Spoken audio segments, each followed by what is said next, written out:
ಕದ್ರಿ ಕಂಚಿ ದೀಪಾಲೆ, ಮರಳು ಧೂಮಾವತಿ ಮತ್ತು ಪರಿವಾರ ದೈವಗಳು ಹಾಗೂ ಅಮೀನ್ ಕುಟುಂಬಿಕರ ಕಂಚಿ ದೀಪಾಲೆ ಮೂಲ ಸ್ಥಾನದಲ್ಲಿ ಗೀತಾ ಸುಕುಮಾರನ್ ಅವರ ಕೊಡುಗೆಯಲ್ಲಿ ನಿರ್ಮಾಣವಾದ ನೂತನ ಮಹಾದ್ವಾರವನ್ನ ಕದ್ರಿ ಯೋಗೀಶ್ವರ ಪೀಠಾಧಿಪತಿಗಳಾದ ಶ್ರೀ ನಿರ್ಮಲಾನಾಥ ಸ್ವಾಮೀಜಿಗಳು ಲೋಕಾರ್ಪಣೆ ಮಾಡಿದ್ದಾರೆ. ಈ ಸಂದರ್ಭದಲ್ಲಿ ಮಾತನಾಡಿದ ಅವರು, ದೇವಾಲಯಗಳು, ಮಠಗಳು, ಮಂದಿರಗಳು ಶಕ್ತಿ ಕೇಂದ್ರಗಳ ಆರಾಧನೆ ತಾಣವಾಗಿದೆ. ಇವುಗಳು ಧರ್ಮ ರಕ್ಷಣೆಯಲ್ಲಿ ತಮ್ಮದೇ ಆದ ಪಾತ್ರವನ್ನ ವಹಿಸುತ್ತವೆ ಎಂದರು. ದಾನಿಗಳ ಮನೋಭಾವವನ್ನ ಮತ್ತು ಸಂಸ್ಕೃತಿ ಪ್ರಸಾರದಲ್ಲಿ ದೇವಾಲಯಗಳ ಮಹತ್ವವನ್ನ ಉಲ್ಲೇಖಿಸಿದ ಅವರು, ಧರ್ಮ ಶ್ರದ್ಧೆ ಮತ್ತು ನಮ್ಮ ಸಂಸ್ಕೃತಿಯ ಅವಿಭಾಜ್ಯ ಅಂಗ ಎಂದರು. ಸುಧಾಕರ್ ರಾವ್ ಪೇಜ್ ಅವರ ಈ ಸಂದರ್ಭದಲ್ಲಿ ಕದ್ರಿ ಕಂಚಿದೀಪ ಐತಿಹ್ಯವನ್ನ ತಿಳಿಸಿದ್ರು.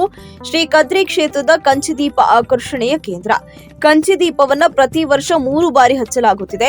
ಮೊದಲನೆಯದಾಗಿ ಜನವರಿ ತಿಂಗಳ ಮಕರ ಸಂಕ್ರಮಣ ದಿನದಂದು ಸಂಪೂರ್ಣವಾಗಿ 18 ಅಂಕಣಗಳನ್ನ ಕಂಚಿದೀಪಾಲೆ ಮರಳು ಧೂಮಾವತಿ ದೇವಸ್ಥಾನದ ಅಮೀನ್ ಕುಟುಂಬಸ್ಥರು ಹಾಗೂ ಕದ್ರಿ ಕೆಳಗಿನ ಮನೆಯ ಕುಟುಂಬಸ್ಥರು ಜೊತೆಗೂಡಿ ಹಚ್ಚುತ್ತಾರೆ ಎಂದರು. ಈ ಕಂಚಿದೀಪಾಲೆಯ ಒಂದು ವಿಶೇಷತೆ ಏನಂತ ಹೇಳಿದರೆ, ಕದ್ರಿ ದೇವಸ್ಥಾನಕ್ಕೆ 5 ಪ್ರಮುಖ ದೈವಗಳಿದೆ ಅಂತ ಹಿಂದಿನ ದಾಖಲೆ.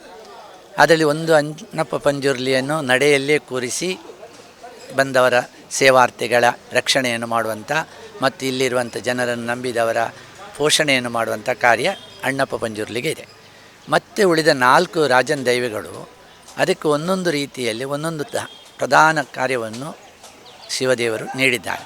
ಅದರಲ್ಲಿ ಕಂಚಿದೀಪದಲ್ಲಿ ಬುಡದಲ್ಲಿ 4 ದೈವಗಳ ಸನ್ನಿಹಿತವಾಗಿದೆ ಅಂತ ಉಂಟು. ಅದರಲ್ಲಿ 18 ಅಂಕಣ ಇದೆ.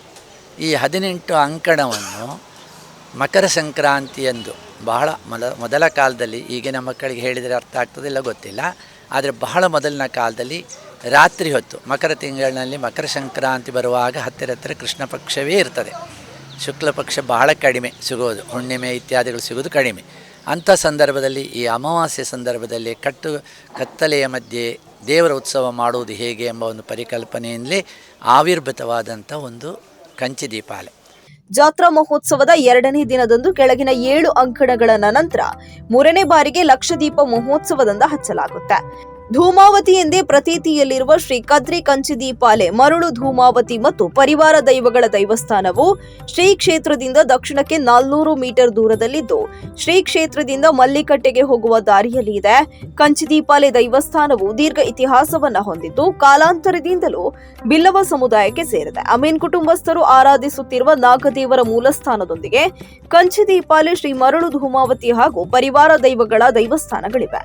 ದಕ್ಷಿಣ ಗ್ರಾಮಕ್ಕೆ ಗ್ರಾಮ ದೈವವಾಗಿ ಇಲ್ಲಿ ಮರಳು ಧೂಮಾವತಿ ದೈವವು ಪ್ರಧಾನವಾಗಿ ಆರಾಧಿಸಲ್ಪಟ್ರೆ, ಪರಿವಾರ ದೈವಗಳಾಗಿ ಮೈಸಂದಾಯ, ವೈದ್ಯನಾಥ, ಸಾರಳ ಧೂಮಾವತಿ ಬಂಟ, ಅಣ್ಣಪ್ಪ ಪಂಜುರ್ಲಿ ಹಾಗೂ ಭೈರವ ದೈವಗಳ ಆರಾಧನೆ ನಡೆದುಕೊಂಡು ಬರುತ್ತಿದೆ. ದೈವ ಆರಾಧಕರಾದ ಟಿಪ್ಪೇಶ್ ಅಮೀನ್ ಮಾತನಾಡಿ, ಕ್ಷೇತ್ರವು ತನ್ನದೇ ಮಹಿಮೆಯನ್ನ ಘನತೆಯನ್ನ ಹೊಂದಿದೆ. ಕಂಚಿದೀಪಾಲೆ ದೇವಸ್ಥಾನದಲ್ಲಿ ನೇಮೋತ್ಸವವು ಫೆಬ್ರವರಿ 21ರಂದು ನಡೆಯಲಿದ್ದು, ಈ ಸಂದರ್ಭದಲ್ಲಿ ಕದ್ರಿ ದಕ್ಷಿಣ ಗ್ರಾಮ ದೈವ ಶ್ರೀ ಮರಳು ಧೂಮಾವತಿ, ಮೈಸಂದಾಯ, ಭೈರವ ಹಾಗೂ ಅಮೀನ್ ಕುಟುಂಬದ ಮೂಲಸ್ಥಾನ ದೈವಗಳಾದ ಶ್ರೀ ವೈದ್ಯನಾಥ, ಸರಳ ಧೂಮಾವತಿ ಬಂಟ, ಅಣ್ಣಪ್ಪ ಪಂಜುರಿ ದೈವಗಳು ಭಕ್ತರಿಗೆ ದರ್ಶನವನ್ನ ನೀಡಲಿದೆ ಎಂದರು. ನಾವಿವತ್ತು ಕದ್ರಿ ಕಂಚಿದೀಪಾಲ ದೇವಸ್ಥಾನದ್ದು ಕದ್ರಿ ಪ್ರಮುಖವಾಗಿ ಅದಕ್ಕೆ ಮಹಾದ್ವಾರ ಅಂತ ಇರಲಿಲ್ಲ. ಈ ಮಹಾದ್ವಾರವನ್ನು ಇವತ್ತು ಉದ್ಘಾಟನೆ ಮಾಡಿದ್ದಾರೆ. ಅದಕ್ಕೆ ಎಲ್ಲ ಊರಿನ ಎಲ್ಲ ಸಮಸ್ತರು ಮತ್ತು ಕದ್ರಿ ದೇವಸ್ಥಾನದ ಅಭಿವೃದ್ಧಿ ಸಮಿತಿ ಎಲ್ಲರೂ ಒಟ್ಟಿಗೆ ಸೇರಿ ಇವತ್ತೊಂದು ಒಳ್ಳೆಯ ರೀತಿಯ ಕಾರ್ಯಕ್ರಮ ಮಾಡಿದ್ದಾರೆ. ತುಂಬ ಖುಷಿ ಆಗ್ತುಂಟು. ಅದೇ ರೀತಿ ನಾಳ್ದು ಬರುವ 21ಕ್ಕೆ ಇಲ್ಲಿ ಕದ್ರಿ ಕಂಚಿದೀಪಾಲ ಮರಳು ಧೂಮಾವತಿ ನೇಮೋತ್ಸವ ಜರಗಲಿದೆ. ಅದಕ್ಕೂ ಕೂಡ ಎಲ್ಲ ಸರ್ವ ಭಕ್ತರು ಎಲ್ಲರೂ ಬಂದು ಈ ಒಂದು ದೈವದ ಕಾರಣಿಕೆಗೆ ಪಾತ್ರರಾಗಬೇಕಾಗಿ ತಮ್ಮಲ್ಲಿ ಭಕ್ತಿಪೂರ್ವಕ ವಿನಯಪೂರ್ವಕ ವಿನಂತಿಸಿದ್ದೇನೆ. ಮಕರ ಸಂಕ್ರಮಣ ದಿನದಂದು ಸಂಪೂರ್ಣವಾಗಿ 18 ಅಂಕಣಗಳನ್ನ ಕಂಚಿದೀಪಾಲೆ ಮರಳು ಧೂಮಾವತಿ ದೇವಸ್ಥಾನದ ಅಮೀನ್ ಕುಟುಂಬದವರು ಹಾಗೂ ಕದ್ರಿ ಕೆಳಗಿನ ಮನೆಯ ಕುಟುಂಬಸ್ಥರು ಸೇರಿ ದೀಪವನ್ನ ಹಚ್ಚಿಕೊಂಡು ಬರುವ ಪದ್ಧತಿ ಇದೆ ಎಂದರು. ಮಹಾದ್ವಾರದ ಲೋಕಾರ್ಪಣೆಯ ಸಂದರ್ಭದಲ್ಲಿ ಸ್ಥಳೀಯ ಶಾಸಕರಾದ ವೇದವ್ಯಾಸ್ ಕಾಮತ್, ವಿಧಾನ ಪರಿಷತ್ ಶಾಸಕರಾದ ಮಂಜುನಾಥ ಭಂಡಾರಿ, ರಾಜಕೀಯ ನಾಯಕರಾದ ಪದ್ಮರಾಜ ಪೂಜಾರಿ, ಕಿರಣ್ ಕುಮಾರ್, ಧಾರ್ಮಿಕ ಮುಖಂಡರಾದ ಗುರುಮೇಶ್ ನಾಥ್ ಜೋಗಿ, ರತ್ನಾಕರ್ ಜೈನ್ ಸಹಿತ ಮತ್ತಿತರರು ಉಪಸ್ಥಿತರಿದ್ದರು.